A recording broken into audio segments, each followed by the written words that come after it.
Hello everybody, welcome back to Off Meta Musings. I'm your host Itan, and today we're going to continue our look at allies. We're going to carry on with Destruction, where there are a pool of around about 43 heroes that a player might pick from.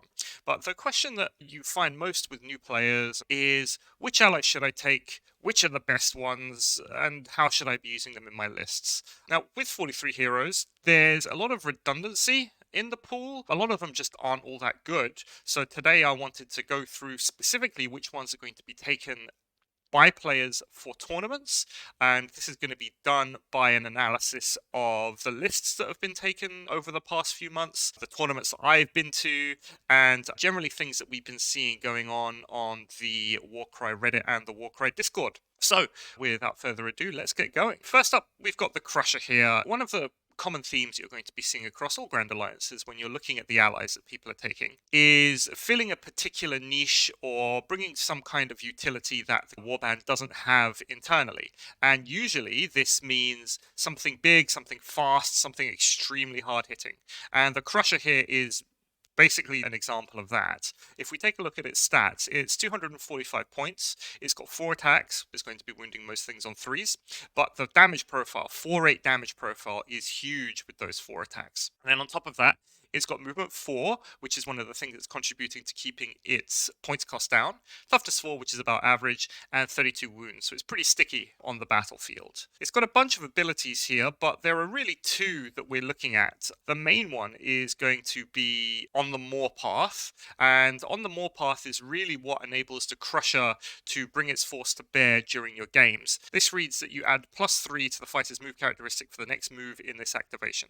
So effectively for that one move, it's movement 7, and that's basically going to allow it to get across the battlefield and get to where it's going to need to be. And then secondly, the other ability that it's got is Might Makes Right, which is again another double. A fighter can only use this ability if an enemy fighter has been taken down by an attack action from this fighter this turn, and the fighter effectively gets a bonus move action or a bonus attack action. Now, Might Makes Right is super strong, and it's a combination of On the Moor Path and Might Makes Right, which really allows the Crusher to get where it wants to go, do the damage that it needs to do, and then carry on moving around the battlefield. Now, I've got some stats here. We've got the weighted damage that it does in one attack, and just as a reminder, the weighted damage is based on the assumption that 25% of the fighters in game that you're going to be facing are going to be toughness 3, so you're going to be winning on 3s with your Crusher. 50% are going to be toughness 4, so again, you're going to be winning on 3s, and 25% are going to be toughness 5. And we can see that it's got a very high weighted damage of 13.67, so we're talking about almost 14 damage here, and 14 damage solidly puts it into the realms of killing pretty much all chaff units. Normal chaff units have between 8 and 10 wounds, and most of the way to killing mid-range fighters. Just as a reminder, your basic Stormcast only has 20 wounds, so if you run into a Stormcast and do 14 wounds worth of damage, you're generally looking at a pretty good result there. It's damage per point. You take its weighted damage and you divide it by the amount of points the unit costs. It's kind of a rough estimate for efficiency to give you some idea. Anything with a damage per point of less than 25, we're looking at the top 30% of all fighters in the game in terms of their efficiency. So at 17.9, the Crusher is extremely efficient. And this again is really helped by the 245 point price tag, which is influenced by basically keeping the movement down at movement 4. So continuing the theme with high damaging characters, we've got something a bit cheaper here. It's the Orruk Megaboss. You'll see it's very similar. It's got 3 attacks this time at strength 6, so there are a few more options on the battlefield in terms of things that it will be and it won't be able to wound, but generally most of the time it's still going to be wounding on 3s. With again the 4-8 damage profile, it's slower this time at movement 3, but it's way tougher. It's got toughness 5 and it's got more wounds. So on average, your Mega Boss is going to be sticking around for far longer than your Crusher does. Does have movement 3, as we've said, but this is kind of helped out by the 2 abilities that we're really looking at and we're really taking it for. You've got the charge double, so it can only use this if it's within 6 inches of an enemy fighter, and then this fighter makes a bonus move, and it has to essentially get closer to the nearest enemy fighter than it started. So effectively, if you are 6 inches away, you're going to make your extra move. get you closer, and then that'll allow the Orruk Megaboss to fight more quickly in combat. And then secondly, we've got the War triple. So until the end of the battle round, you add half the value of this ability rounding up to the move characteristic of friendly fighters while they make a move action that starts within 6 inches of this fighter. Now, it does say friendly fighters. It doesn't say visible friendly fighters. That's really important because that means that War will affect the Megaboss itself. So, for example, if you manage to get a double 6, you make that into a triple 6. It's a plus 3-inch move on the Megaboss and everything within 6 inches, which is potentially pretty strong, especially if you're running a slightly slower warband. Looking at its damage, we've got a weighted damage of 10.25, which again is above the chaff killing range of between 8 and 10, so that's very good. You're pretty safe in the knowledge that you can run your Megaboss in and it'll be able to kill most things that it runs into. And its damage efficiency, damage per point, we're sitting at 22. So not as efficient as the Crusher, but extremely efficient in terms of the points that you're paying versus the damage that you're getting out of it. Now, really, if I wanted to compare the two, I would say that the Crusher is probably still what I would take if I had to choose, but like I said, the Megaboss is 20 points cheaper, so if you absolutely can't find those points to upgrade, the Megaboss is a fine pick in all respect. Carrying on, we've got more Orruk options here. They keep popping up, these Orruk. I think it's the movement of 3 that keeps them cheap enough to be competitively viable, to be honest. We've got the Brute Boss with Boss Claw and Brute Smasher. There are a bunch of different flavors of Brute Boss, all with different weapon loadouts, but I've chosen the Claw and Smasher because it's the most efficient that you can choose from. Again, 4 attack, strength 5, 2-5 damage profile, very good. Toughness 5, we'll keep it around a lot. This time it's only 195 points, which makes it far cheaper than the boss, and it still has the charge double, so that'll allow it to get into combat faster, but this time specifically we're bringing it for the Umessin triple. Now, Umessin reads, until control of objectives has been determined at the end of the battle round, enemy fighters with a wounds characteristic of 14 or less are not counted when determining which player controls an objective within 3 inches of this fighter.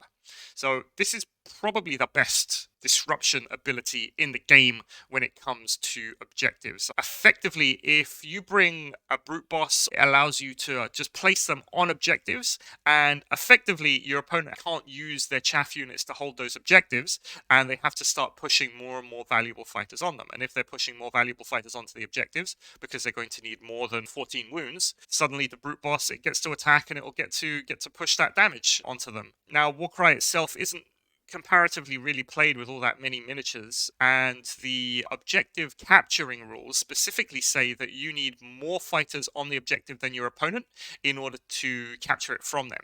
So having a single brute boss on an objective, it actually makes the objective quite hard to claim for your opponent. So I think overall it's a very, very good investment in points. Again, it's weighted damage 7.69.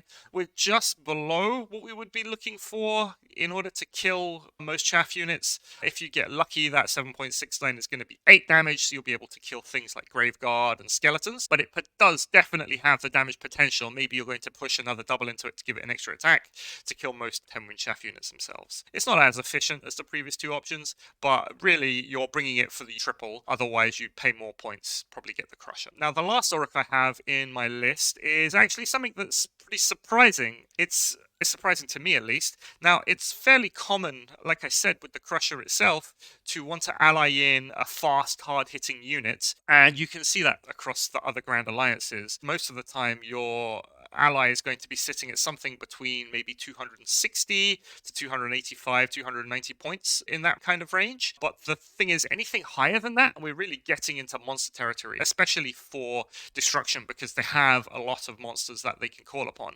So 300 points, I would say, is fairly expensive for an ally that you might be looking to take, because it does eat up almost a third of the points that you have to make your warband. But people seem to be taking this.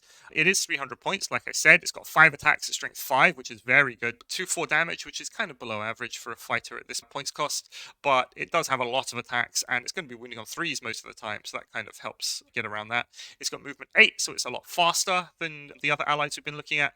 Toughness 4, which is the same, but 40 wounds, which is a big wound pool. So your Gore-Grunta Boss is essentially going to be sticking around for most, if not all, of the game. It still has the Orc double charge, but this time it can make the most use out of it because it does have that 8-inch move. If you're within 6 inches of an opponent, you're going to be in charge range, and you're always going to be able to use it to charge someone. So effectively, it's a free move for a double. Finally, if we look at the damage, because of those extra attacks, we're looking at 8.54 weighted damage, which again is above the threshold needed to kill 8 wound chaff models, which is very good. It's not as efficient, of course, but overall I don't think it's so bad for the Gore-Grunta Boss. Now, going to the complete other end of the spectrum is the Boggleye. This comes out of the Gobbapalooza, and if you were taking the previous choices specifically for the damage that they would do, maybe a support role in terms of the Brute Boss with its Umescent ability, the Boggleye is here specifically for its Mesmerize ability. Now, Mesmerize is effectively, it's a net, it hits on a 3+, the range is equal to the value of the ability, so that's absolutely fine. And interestingly, it does not have the hero rune mark there, it's got the ally rune mark. And this is pretty good for the Boggleye, because if you have heroes in faction that you would rather bring over the Boggleye, then you can always take them, and then still take the Boggleye as one of your 2 allies that you're allowed to choose. It's cheap enough at 70 points, I think. Obviously, you're not going to use it if you already have access to nets in faction. Gloomspite Gits themselves, I don't think will use it at all. But if you're something like Orruk Warclans, or maybe Cruel Boys, then possibly the Boggleye is something you might want to look at. It's cheap enough that you would want to take it, and the net ability is always good, it's always useful. Similarly to the Boggleye, we've got the Brewgit. Again, this comes from the Gobbapalooza. This one is purely a support character, and the reason why we're taking it is the Loon Shrine Potion double. Again, its stats are nothing special, but the important thing that it can do is that it can add 3 attacks to the attacks characteristic for the next melee attack action made by a friendly fighter within 3 inches. So if we're going back to the Crusher example, the Crusher had 4 attacks. You can use this to add another 3 attacks, and then suddenly its damage is going up to something like 24, which is a huge damage multiplier that the Brewgit can really bring to the battlefield. It is worth noting that because this one is being used by the Brewgit and not the target of the ability,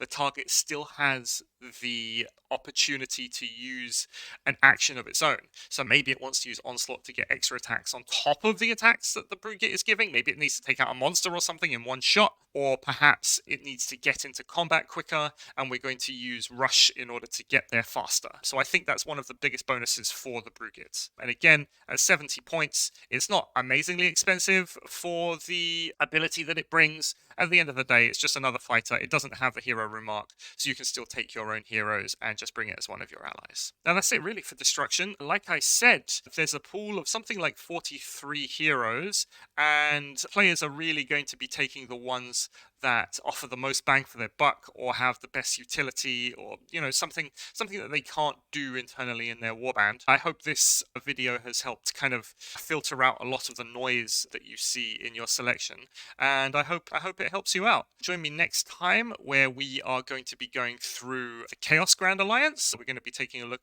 to see what people are bringing from there, and that's it. If you enjoy what I'm putting out and you want me to do more, please don't forget to like and subscribe. And let me know what Destruction allies you like to take in your lists. Let me know if there's any really important ones that I may have missed, any combos maybe that you like to do with your warband and the allies that you like to take. And yeah, with that, I will see you next time.